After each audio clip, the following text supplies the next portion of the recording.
bienvenue dans Tous Télépathes.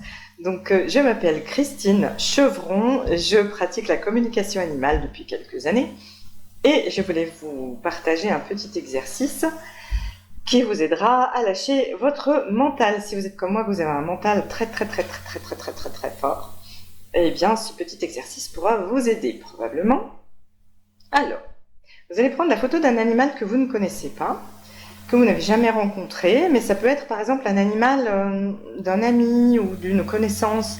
En fait, l'important c'est que vous puissiez avoir un retour après, une fois que vous avez fait le petit exercice qui va suivre.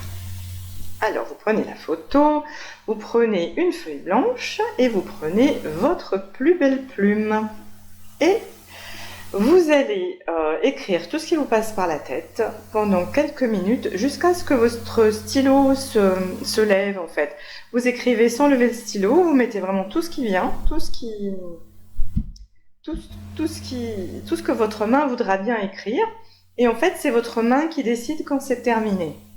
Donc après, vous pouvez essayer en regardant la photo de deviner quand vous écrivez, de deviner quelle est sa personnalité, quel est l'endroit où il vit, voilà, qu'est-ce qu'il aime faire, toutes ces choses-là. Alors si vous n'y arrivez pas tout de suite, si ça bloque, que vous n'arrivez pas à démarrer, vous pouvez utiliser une technique qui est préconisée par une grande dame de l'intuition qui s'appelle Sylviane Young, et qui est la technique de Sherazade. Alors, qu'est-ce que c'est que la technique de Sherazade? En fait, ça consiste à commencer à écrire comme si on racontait une histoire. Donc, vous commencez par « Il était une fois » et vous déroulez le fil de l'histoire. Voilà. Alors, après, si vous n'y arrivez toujours pas, donc vous avez essayé la technique de Sherazade, mais ça bloque, vous n'arrivez pas non plus à construire une histoire, eh bien vous pouvez essayer la technique de vous glisser dans la peau de l'animal. Donc vous rentrez à l'intérieur de lui et ensuite vous voyez comment vous vous sentez, qu'est-ce que vous voyez, qu'est-ce que vous entendez, qu'est-ce que vous ressentez, qu'est-ce que vous sentez avec votre nez et qu'est-ce que vous sentez avec tous vos sens. Voilà, vous vous glissez dans sa peau et qu'est-ce qui se passe? Et là, vous écrivez, toujours pareil, jusqu'à ce que votre stylo ne veuille plus écrire. Et vous vous arrêtez. Alors, si vous n'êtes pas très à l'aise avec l'écrit, vous pouvez le faire avec un magnétophone. Enfin, vous savez, maintenant, tous les téléphones ont un enregistreur vocal. Vous prenez l'enregistreur vocal de votre téléphone et pouf, en regardant la photo, vous essayez de deviner quelle est la personnalité de l'animal, qu'est-ce qu'il aime faire, quel est son environnement, éventuellement quel est son passé. Tout ce qui vous vient, en fait, vous dites, au lieu de l'écrire, vous le dites. Vous dites tout ce qui vous passe par la tête à propos de cet animal. Et de la même façon, si vous n'arrivez pas à démarrer, eh bien vous commencez votre récit par « Il était une fois ». Et si même le récit était une fois ne vous inspire pas, à ce moment-là, pareil, vous glissez dans la peau de l'animal et ensuite, vous nous racontez comment c'est d'être dans la peau de cet animal. Alors après, ce que vous pouvez faire, c'est demander à la personne qui vous a confié la photo de l'animal de vous faire un retour par rapport à ce que vous avez perçu. Est-ce qu'il y a des choses qui correspondent à la réalité ou est-ce que c'est complètement à côté de la plaque?